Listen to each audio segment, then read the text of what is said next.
सारा कैमरा वहीं से देख लेगा, पीछे हो जाओ। ये बहनें और माता बैठे इनको भी देख लीजिए। नीचे बैठ जाओ यार, नीचे बैठ जाओ, नीचे बैठ जाओ यार, नीचे। 1 मिनट में अपनी व्यवस्था बना लो और चुप हो जाओ, तो फिर अगले 10 मिनट हम आपसे बात करेंगे। और बात इसलिए करेंगे कि बात करनी जरूरी है। बात नहीं करेंगे और आपको नहीं पता रहेगा तो आपको समझ ही नहीं आएगा। तो सर्वप्रथम तो करुणा के सागर तथागत गौतम बुद्ध जी को नमन करते हुए संत श्रोमणी सद्गुरु रविदास जी महाराज, भगवान वाल्मीकि महाराज, गुरु नानक देव, संत कबीर और बहुजन समाज में जन्मे महापुरुषों को नमन करते हुए छत्रपति साहू जी महाराज, शिवाजी महाराज, पेरियार साहब, पेरियार लल्लू यादव, बाबू जगदेव प्रसाद कुशवाहा, जननायक कर्पूरी ठाकुर, राष्ट्रपिता ज्योतिबा फूले, मां सावित्रीबाई फूले, मां फातिमा शेख, परम पूजनीय बाबा साहब डॉक्टर भीमराव अम्बेडकर और मेरे रहबर, मेरे गुरु, मेरे आदर्श मान्यवर साहब श्री काशीराम।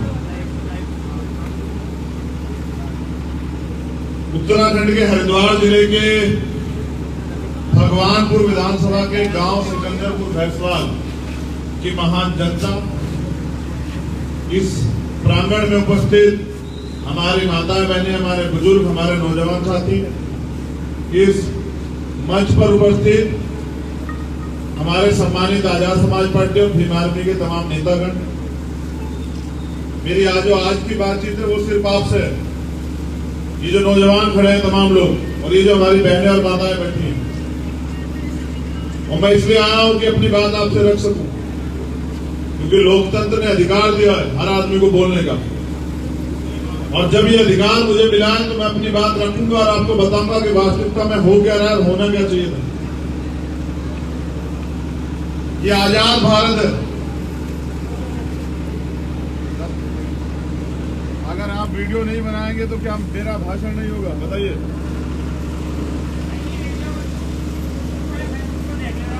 पीछे को होके तुम लोग इनको सुनने दो। कमाल कर रहे, कौन से जीवन में जी रहे हो?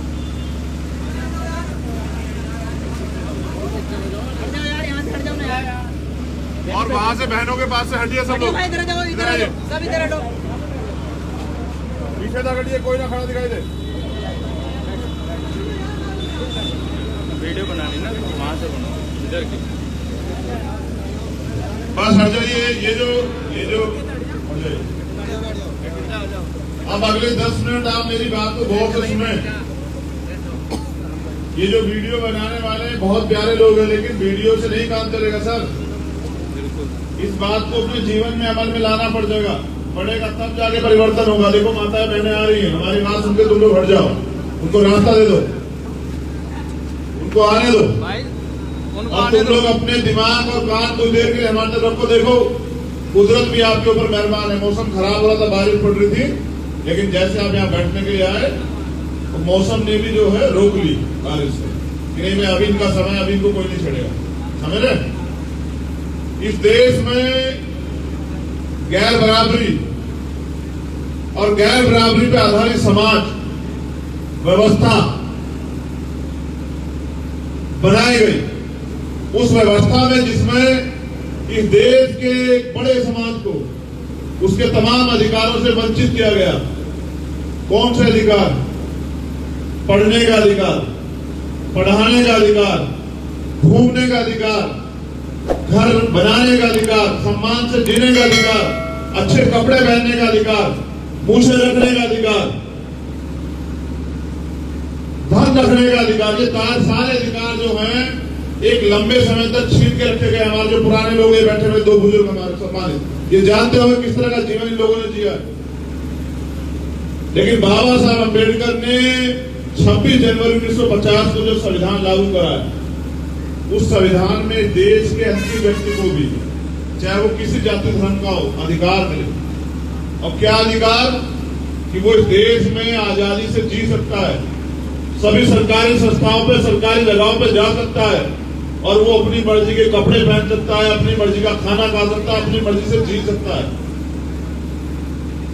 लेकिन संविधान जब लिखा गया और संविधान लागू हुआ ये जो हमारे नौजवान नेता है, मेरी बात को गौर से सुनना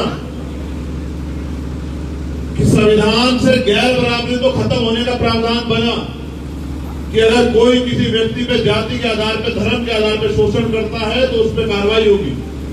जैसा एक मूवी बनी आर्टिकल 15 में वो लिखा गया कि अगर कोई किसी पे जुर्म जाति करता है, धर्म या जाति के आधार पर उत्पीड़न करता है तो उस पर कार्रवाई होगी। ये यहाँ समानता है सबको। लेकिन इस देश की जो धन संपत्ति थी, इस देश की जो जमीन थी, उसका बंटवारा नहीं हुआ। जो पहले उस सरकार से पहले, संविधान के आने से पहले गरीब था, सत्ता ट्रांसफर हुई, फिर पूंजीपतियों के हाथ में चली गई। और ये जो बड़ा वर्ग है इस देश का, जो अभाव में जीता था, उसको ना जमीन मिली, ना धन मिला, ना कुछ मिला, और वो गरीब का गरीब रह गया। थोड़ा बहुत अगर आगे बढ़ने के लिए मिला तो बाबा साहब के संविधान में रिजर्वेशन का अधिकार, संविधान में आरक्षण का अधिकार, उन आरक्षण के दम पे SC, ST, OBC और माइनॉरिटी के लोग अधिकारी कर्मचारी बनने लगे। और जब अधिकारी कर्मचारी बनने लगे तो वो अपने जीवन में, उनके जीवन में बदलाव हुआ। आपके गांव में कितने अधिकारी कर्मचारी हैं? सिकंदरपुर भैंसवाल में कितने होंगे? 5। क्या वो 5 अच्छा तरह जीवन नहीं जी रहे क्या? आप मेरी बात को गौर कीजिएगा कि जिसको सरकारी नौकरी मिली उसके जीवन में बदलाव आया। और बदलाव यह आया कि जैसे उसको सरकारी नौकरी मिली तो उसने अपना अच्छा घर बनाया, तमाम तरह के संसाधन जुटाए, अपने बच्चों को अच्छे स्कूल में पढ़ाया, और फिर अपने बच्चों को भी कामयाब करने के लिए उसने संघर्ष किया, 2 रुपए इकट्ठे भी किए, अच्छी शादी की। ये कैसे हो पाया? कि जब नौकरी मिली। लेकिन जो वर्तमान की सरकार है, ये हमारे सारे अधिकार, चाहे वो सरकारी नौकरी हो, प्राइवेट नौकरी हो या और कोई साधन था, वो सारे छीन रही है। हमारे बच्चे जो लोग यहाँ पढ़ते हैं वो जानते होंगे स्कॉलरशिप बंद कर दी है। हायर एजुकेशन में जो IIT और ITI की बात मैं कर रहा हूं, मैं बात कर रहा हूं उसकी,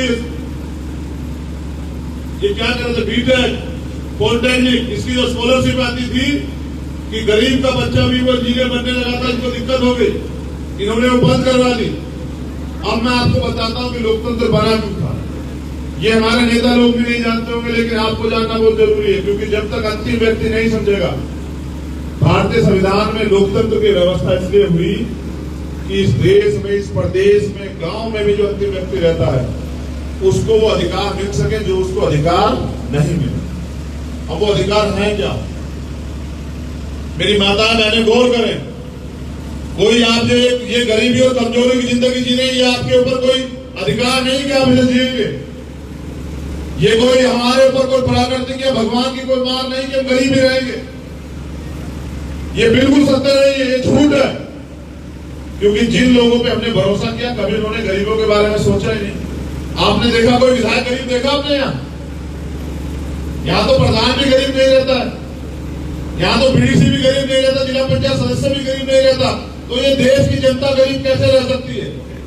इसलिए इसको गरीब रखा गया कि अगर ये अमीर हो जाएगी तो फिर इनका जब पेट भर जाएगा तो सवाल करेंगे। आपकी बात हो रही है कि अगर हमारे घर का व्यक्ति मजदूरी करने नहीं जाएगा, उसका पेट थका हुआ होगा तो सोचेगा, और जब उसके पेट में भूख होगी उसको ये पता होगा कि उसे अपने बच्चों का पेट भरना है, शाम के टाइम उसे भात देना है, उसे मकान बनाना, स्कूल की फीस देनी है, तो वो बेचारा जो है चाहे बुखार में हो, बीमार हो, कुछ भी हो, लेकिन मजदूरी पे जाएगा, तब जाके उसके बच्चों को रोटी मिलेगी। लोकतंत्र बना इसलिए था क्योंकि उस समय सब लोगों को अधिकार नहीं मिल पाए। तो इस प्रदेश में रहने वाले, मेरी बात को गौर से सुनना, नोट करना, क्या कमी है आपके साथ। इस प्रदेश में रहने वाले अंतिम व्यक्ति को भी रोटी, जिसके लिए हम लोग मजदूरी करते हैं, अपमान सहते हैं, जुल्म ज्यादती सहते हैं, और तब भी पैसे नहीं मिलते तनख्वाह, रोटी, कपड़ा, मकान, उनकी शिक्षा, उनकी चिकित्सा, उनका रोजगार और उनकी सुरक्षा ये सरकार करेगी। समझेगा क्या? रोटी, कपड़ा, मकान, शिक्षा, चिकित्सा, रोजगार और सुरक्षा, ये 7 चीजें सरकार करेगी।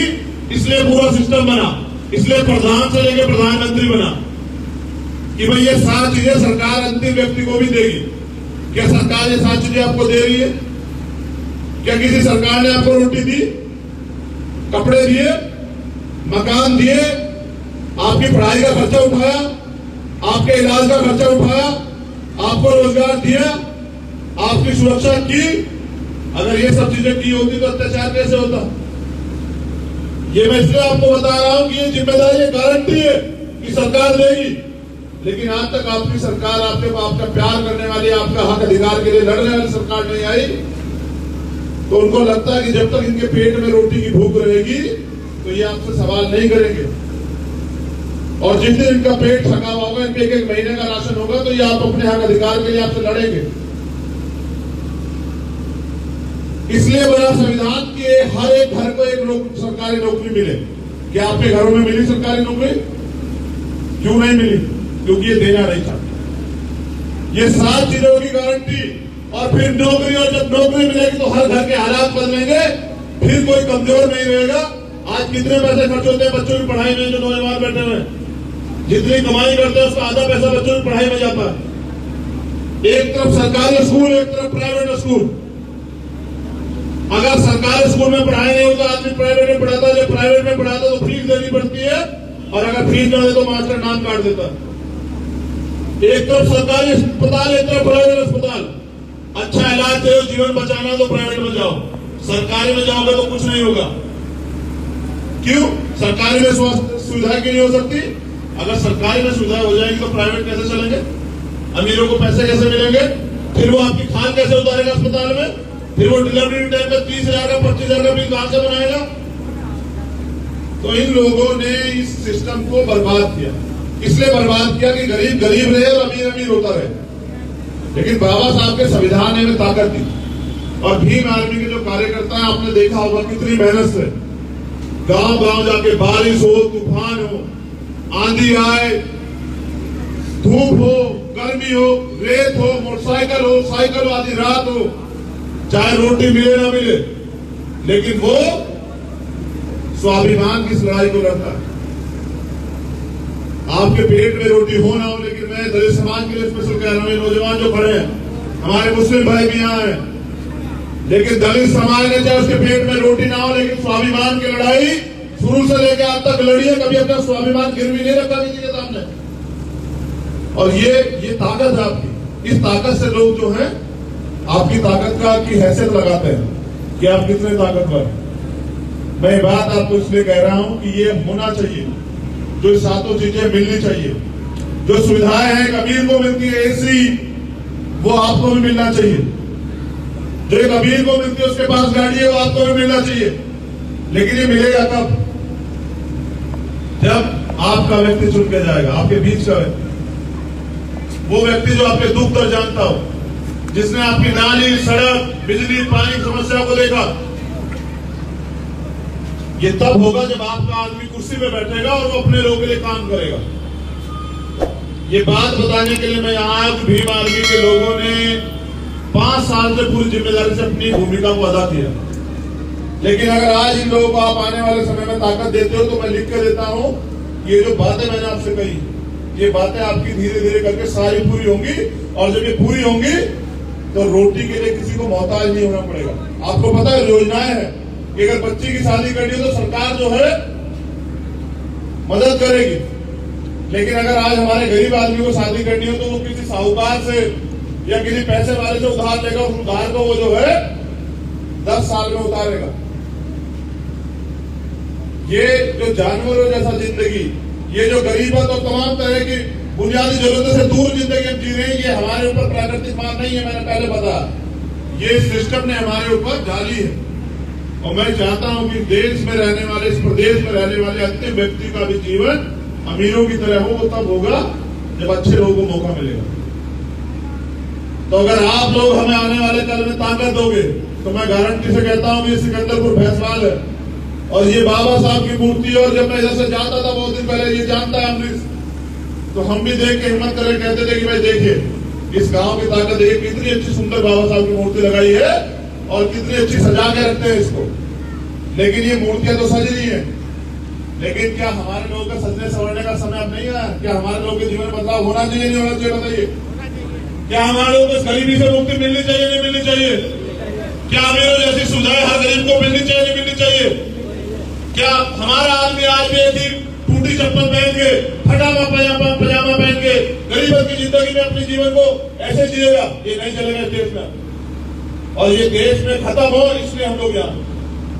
और मैं आपको विश्वास दिलाता हूँ, ये जो लोग हैं जिन्होंने बिना किसी स्वार्थ के आंख बंद करके समाज के लिए काम किया, और इस प्रदेश में जहां भारतीय जनता पार्टी के लोग दलितों को, मुसलमानों को, पिछड़ों को आपस में लड़वाने में लगे हुए हैं, वहां ये लोग आपसी भाईचारा तैयार करने में लगे हैं, इस एकता को मजबूत कर रहे हैं।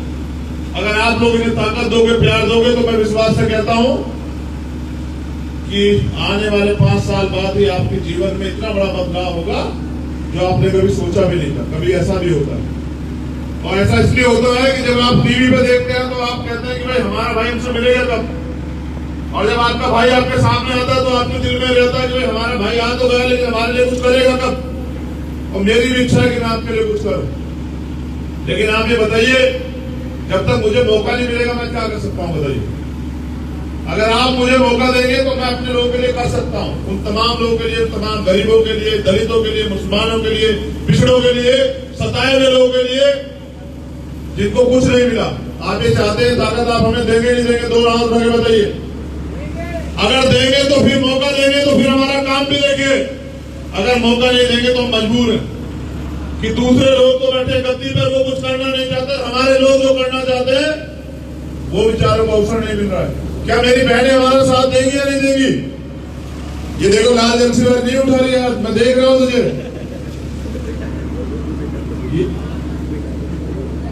हाथ उठाने से नहीं हो रहा है, तुम हमें मत सिखाओ। ये बताओ कि साथ दोगी या नहीं दोगी? ऐसा तो नहीं कि भाई को छोड़ जाओगे अकेला और मेरी माता अपने बच्चे के साथ हाथ उठा लेगी कि नहीं नहीं हम नहीं जानते, लड़ा होगा जब लड़ा होगा हम नहीं जानते कौन है। ऐसा तो धोखा नहीं होगा मेरे साथ। प्यार मिलेगा नहीं मिलेगा? तो मैं भी ये वादा करता हूं कि अगर आज के दिन पे आपको गर्व ना हो, मेरे इस बात पे आपको गर्व ना हो तो कहना। मेरी उम्र भले ही कम है, लेकिन मैंने तमाम तरह के जख्म देखे हैं। ये हमारे अध्यक्ष जी बहुत झूठ बोलते हैं, ये कह रहे हैं कि सजा काट के आने से, सजा नहीं हुई है, अभी सजा नहीं हुई है। सजा हो जाएगी तो खेल खत्म कर देंगे मेरा। अभी सजा नहीं है, जेल काटी है, लेकिन मैं अपने लोगों के लिए एक दिन नहीं 100 साल भी जेल काटने को तैयार हूं, अपने जीवन के आखिरी दिन तक जेल काटने को तैयार हूं, अगर हमारे लोगों के अधिकार मिलते हो। लेकिन मैं ये भी आजादी नहीं देता कि कोई हमारे लोगों को उनके ऊपर अत्याचार करे या उनको जो है सताए, ये मैं आजादी किसी को नहीं देता। हम भाईचारा बनाना चाहते हैं, एक दूसरे के मिलकर लड़ाई लड़ना चाहते हैं, एक दूसरे के साथ खड़े रहना चाहते हैं, लेकिन किसी को अत्याचार करने की इजाजत मैं अपने लोगों पर नहीं देता हूं। और मैं लोगों से अपील करूंगा कि वो भाईचारा अगर चाहते हैं, पैदा करना चाहते हैं, तो भाई गरीब लोगों का भी सम्मान करना सीखो। मैं जाने से पहले आपसे एक और दरखास्त करूंगा कि मैं अब ज्यादा बार नहीं आ पाऊंगा। ये मेरी आंख नाक कान या अमरीश है, ये मुंडीलाल जी हैं, ये महर सिंह जी हैं, ये और तमाम जो हैं, और उधर हमारे तमाम नेता खड़े हैं। ये आएंगे तो समझना कौन है, कौन है? बस ये प्यार देना और मौका देना कुछ करने का, फिर मैं दिखाता हूं कि हम लोग क्या कर सकते हैं। और बाबा साहब का सपना पूरा करेंगे, काशीराम साहब का सपना पूरा करेंगे। हर एक माँ के आंसू पूछेंगे, हर एक बहन की दुख तकलीफ को अपनी तकलीफ समझ के काम करेंगे, किसी को निराश नहीं होने देंगे। बस समय की बात है, आज उनका आएगा, हमारा भी आएगा। कोई बहन पढ़ाई की वजह से, गरीबत की वजह से पढ़ाई नहीं छोड़ेगी। कोई हमारा नौजवान बच्चा, हमारा भाई पैसे ना होने के कभी कारण पढ़ाई नहीं छोड़ेगा, और कोई गरीबी कारण जो है सुसाइड नहीं करेगा। ये सब चीजें इस प्रदेश में बंद हो जाएंगी अगर आप लोगों ने अपनी ताकत समझ ली। तो मैं इजाजत चाहता हूँ, आपसे प्यार और आशीर्वाद भी चाहता हूँ। ये प्यार आशीर्वाद बना करके फिर आपसे मुलाकात होगी। और बहुत बहुत धन्यवाद। और देखिए प्रकृति का भी धन्यवाद कि देखिए मेरे जाने के समय, बारिश भी आने का समय हो गया। मैं नहीं चाहता कि सर्दी का समय आप लोग भीगे। यहाँ की जो कमेटी है उसका भी बहुत बहुत धन्यवाद। गांव के जो नौजवान साथी है उनका भी बहुत बहुत धन्यवाद। और हरिद्वार की इस महान जनता का धन्यवाद। जय भीम, जय भारत, जय संविधान। नमस्कार, सलाम, आदाब, सत श्री अकाल।